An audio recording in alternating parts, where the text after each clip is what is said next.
Hello everyone, it's Jade from Boho Bookworm. Welcome back to my channel. I look relatively decent today because tonight me and my partner are going on our very last date ever, just celebrating the two of us before our baby comes. We're going to a lovely little Italian restaurant and I just can't wait. We haven't been out for a proper date together for a really long time, and just to be able to just enjoy something romantic together, just the two of us one last time, is going to be really special. I have decided to wear for it a figure-hugging dress to show off the bump, so baby boy will be coming with us, of course. But yeah, pink, and I've got my little dangly necklace on that apparently he can hear, and the sound of the jingles soothes the baby. So far this week, we're going into week 37 of pregnancy now, which is absolutely crazy. I had my midwife appointment on Tuesday this week and got some pretty exciting updates. So the midwife previously had said that baby is definitely engaged, which is a great sign. He's in the position of where he needs to be to come out, but as always, I'm very honest here, so just stay tuned. There's going to be lots of detailed things here, but lately my body has been seeming to prepare itself for labour in many ways. One of those being from like Sunday to Tuesday, from Sunday last week to Tuesday this week, I was going to the bathroom every single day, and throughout pregnancy and even before pregnancy, I've never really been someone that's gone to the bathroom all the time or very often. It's quite sporadic, so I was just like, well, this is new. Pregnancy brought on a lot of constipation for me, so to have very soft stools and coming very frequently, I was like, okay, something's changing in my body. And I spoke to the midwife. She said that is my body flushing itself out in preparation for pregnancy. The Braxton Hicks have really kind of ramped up. There's lots of, saying that, I haven't had them for the last couple of days, but there has been lots of like really tight squeezes going on in my muscles, like little contractions, practice contractions going on. So there's been that. A few other little bits and bobs that she had a feel of him, and she was like, yeah, no, he's definitely fixed down in there. And she thinks she's booked me in for another appointment on the 25th of July, but she thinks that baby boy is going to be here before then. She's like, I'll book you in, but I don't think I need to. So I was like, oh my god, I got so excited, so nervous, so anxious, everything just like kind of spiraled in my head. But then I spoke to a couple of people who had the same midwife that I've got now, and or have her. So one of my friends who's got a little 1-year-old, she was like, yeah, no, she told me the same thing, and I was 2 weeks late. So I was like, brilliant. Apparently she told my next door neighbour the same thing. I can't remember if she was late or not, but there's another girl in my NCT group that has the same midwife as me, and yeah, she told her the same thing. So I don't know if the midwife is just being kind of mean by getting our hopes up, but so far there's been early labours in our NCT group. So we, I think last week I told you about baby Elsie, who was born, a little girl. She was 3 weeks early, and then just a few days later, on July 11th, we had a baby Alba join the world, another little girl. So she was via C-section. Again, we're not really sharing our birth stories until after we've all had babies, to probably prevent fear and anxiety being induced in us. So I don't know why, but she also came early, and yeah, it's kind of petrifying because next on the list of babies due is me and another girl called Zoe. So Zoe's due on the 4th and I'm due on the 5th of August. Zoe thinks that I'm going to pop first. I don't really know. Zoe feels like she's definitely got someone, like a little baby in her. She's got a surprise. She's never got her a boy. She doesn't know like if they're ever going to be ready to come out, basically. Whereas me and Anthony have always said that we feel like this one is going to make an early arrival, but who knows. I really hope so, especially with all these little things going on, and the stretch marks have really ramped up as well. I mean, Anthony says he can barely see them, but I can see them. Everything's just changed. My skin feels like it's about to split. I'm sore, I'm uncomfortable, I'm peeing all the time. Um, yeah, the emotions, everything is going crazy. But one exciting development in week 37 is that I have started to collect colostrum. I had a big fear that I would not be able to do this, and I don't feel like there's enough just regular people talking about it. Like when I YouTubed it, like Googled it and stuff, there's a lot of like NHS videos and people telling you how to do it, but not just like a normal person just like sitting down and having a chat about it. So I thought I'd share my experience with you today. Two girls in our NCT group that have now had their babies, you know, they said that collecting colostrum came really easy for them, which is great, like well done them. For me, I tried it, and you know, the first time I tried, I was busy for about an hour. Honestly, I'm not even exaggerating, an hour. I was huffing, puffing, sweating. I was getting really like emotional about it and disheartened, thinking, oh god, like nothing is happening.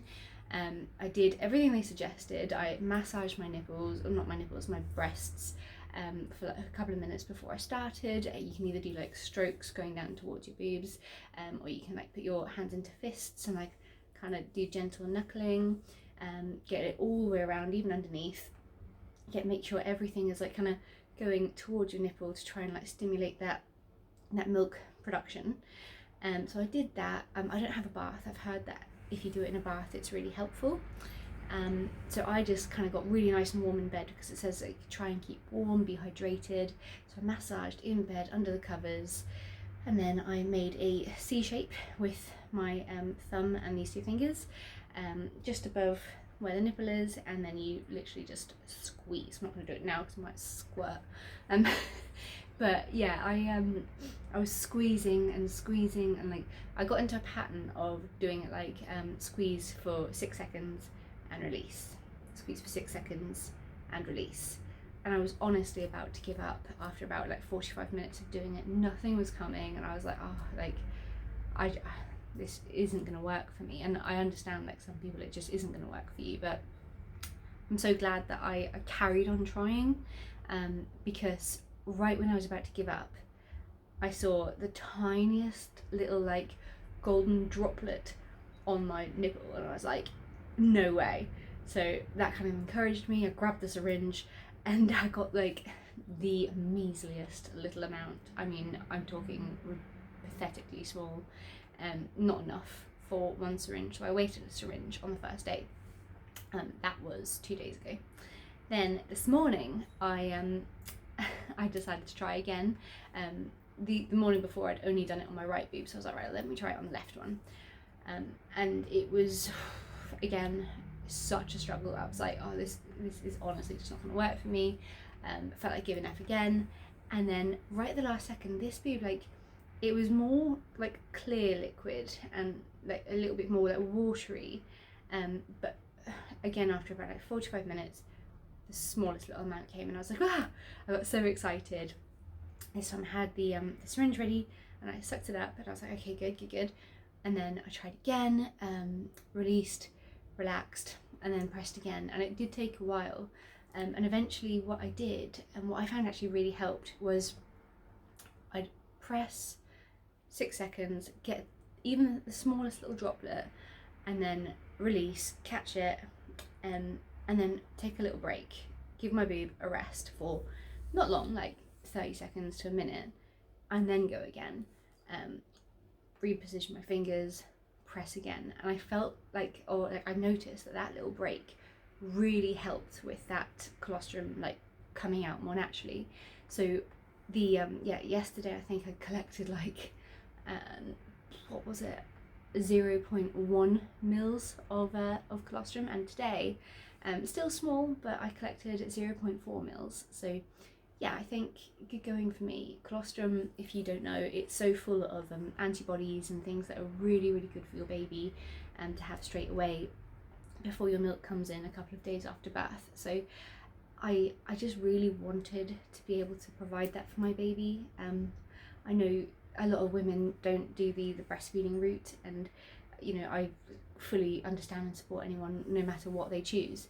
But personally, I have always wanted to breastfeed, so I don't know, I'd heard so many good things about colostrum and how it's like this golden liquid and it's got so many nutrients. Your body is basically like catering for your specific child. It like knows what it needs more of. So I just had it in my head that this is something that I really want to do to give my baby the best kind of start in life possible. So yeah, you know, it's early days for me.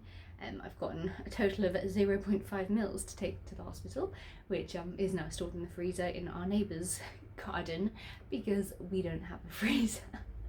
So yes, colostrum is getting stored with the neighbours. Slightly odd, but there you go. But yeah, I think my advice, if you are trying to collect colostrum for the first time, just don't give up. Like honestly, after an hour you'd think that I would be done. I made sure I had nothing else to do. I just lay back and just didn't stop trying. I took little breaks and it just seemed to finally all come together, which is amazing, and I'm really proud of myself for it. So there you go. What else did I want to update you with? I've already told you about the babies and NCT. I've told you about my date night tonight, which I'm really excited about.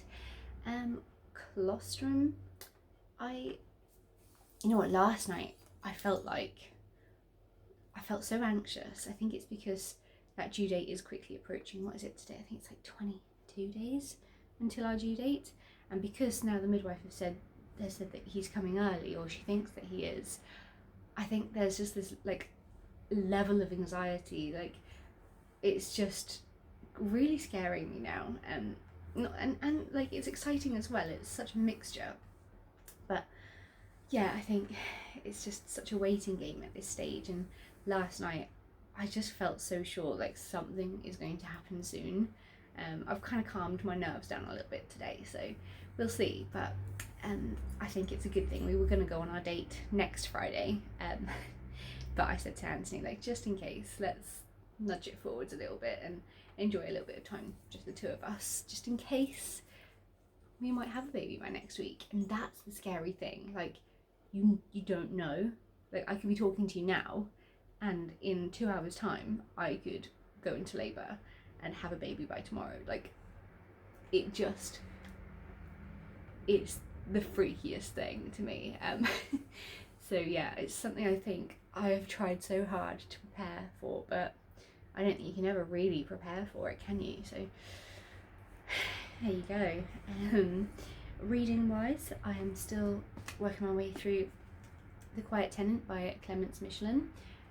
My heart was pounding reading this book the other day, which probably actually isn't good, because I think if you're stressed out then it kind of staves off labour. So probably not the best book to be reading right before I'm about to pop, but I can't get enough.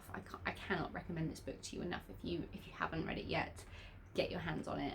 It's fantastic. Not only is it well written, the story is phenomenal, and the tension, the suspense is just like it's got me hooked. I mean, yeah, my nail's broken, but you can see like I could chew it to the quick. I'm so obsessed with this. So yeah, I really highly recommend this book. At the moment I am on page 175, so I do plan on reading quite a lot this weekend. We haven't really got that many plans besides our date night tonight, so we'll see how we go. I'm hoping to get it finished before jetting off to the hospital. I do have a book packed in my hospital bag, which is Sorrow and Bliss by Meg Mason. I thought, you know what, if I pack it in my bag, if you know, for any unforeseen circumstances I have to end up staying in hospital, I've got a book packed. That book is Sorrow and Bliss, therefore I cannot put it off any longer. I will have no other book with me, so I would have no choice. So yeah, I'm trying to be good and finally get around to reading the books that I need to before I buy more, which I can't because I'm going on maternity leave.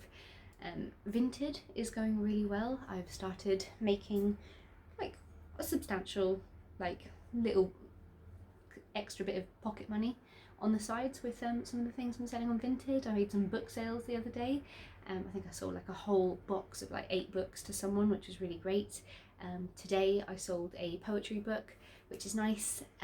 So yeah, I'm really giving it a go.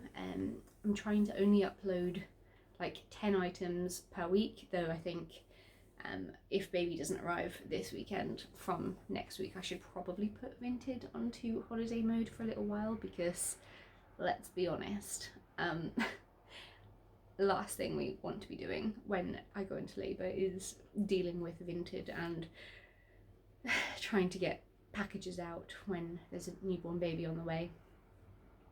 Yeah, that's pretty much my update for you today.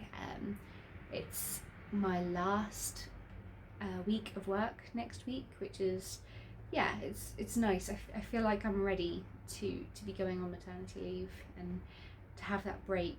The exhaustion's real, and even like putting makeup on like this and getting dressed, I'm just like I'm so excited for our date night tonight, but I'm still just like, oh my god, like when can I go to bed?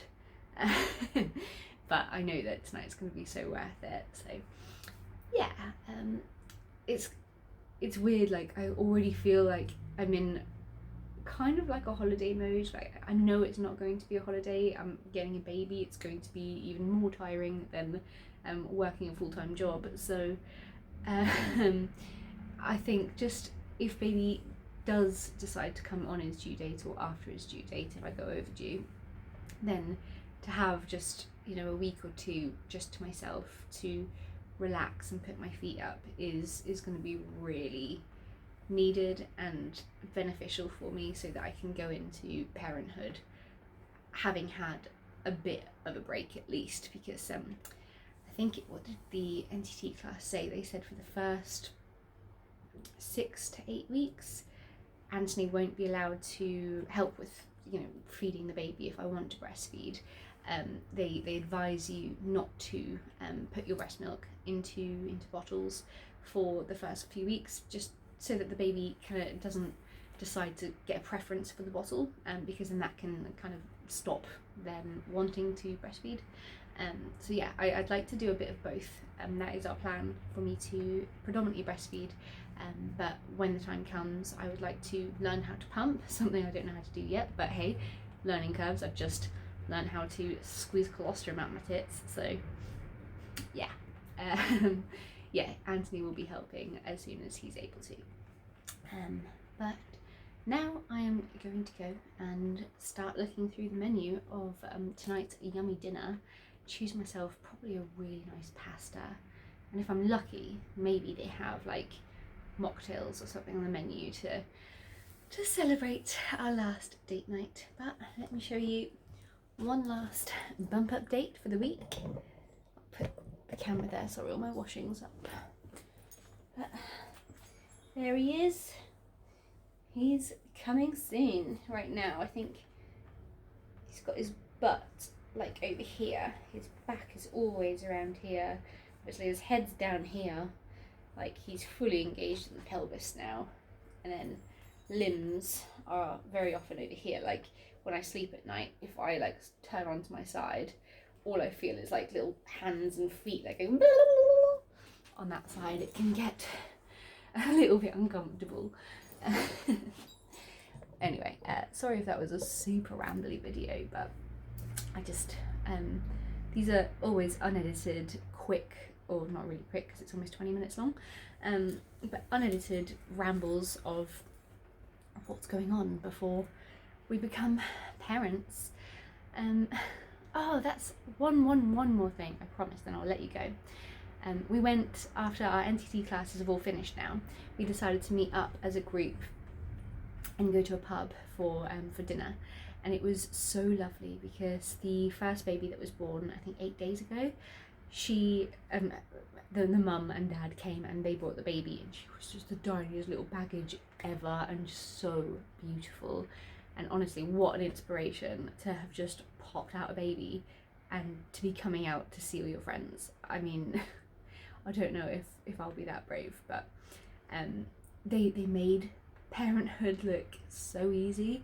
They said that, you know, obviously they've had a lot of issues with the nappies and the poos, and they go through like 20 outfits a day, but besides that, yeah, the baby just slept the whole way through, and she was just so gorgeous and peaceful. So it kind of made me think that if I can, once, you know, once baby's here, if he is, you know, anything like that and sleeping a little bit more often, then I may still be able to do little updates. As always, I said to you from the beginning, we have made the decision to keep his face and maybe his name off of social media. I might share his first name, but I just, his face is something, you know, he can make that decision one day. If he wants to put his face out there, then he can, but for now, his face will be staying off. I might hold him on camera sometimes, but his face will be towards me, so you'll never actually see him, but I will give you updates of, you know, how he's doing, how I'm doing as a mum, and carry on chatting to you about books as and when I can. The scary thing is, every time I end these Friday Reads videos now, it's like, is this the last one? Because he could be here like tomorrow, but maybe I'll see you next Friday, maybe I won't. If I don't upload a video next Friday, then you know what's happened. See you soon, guys. Bye.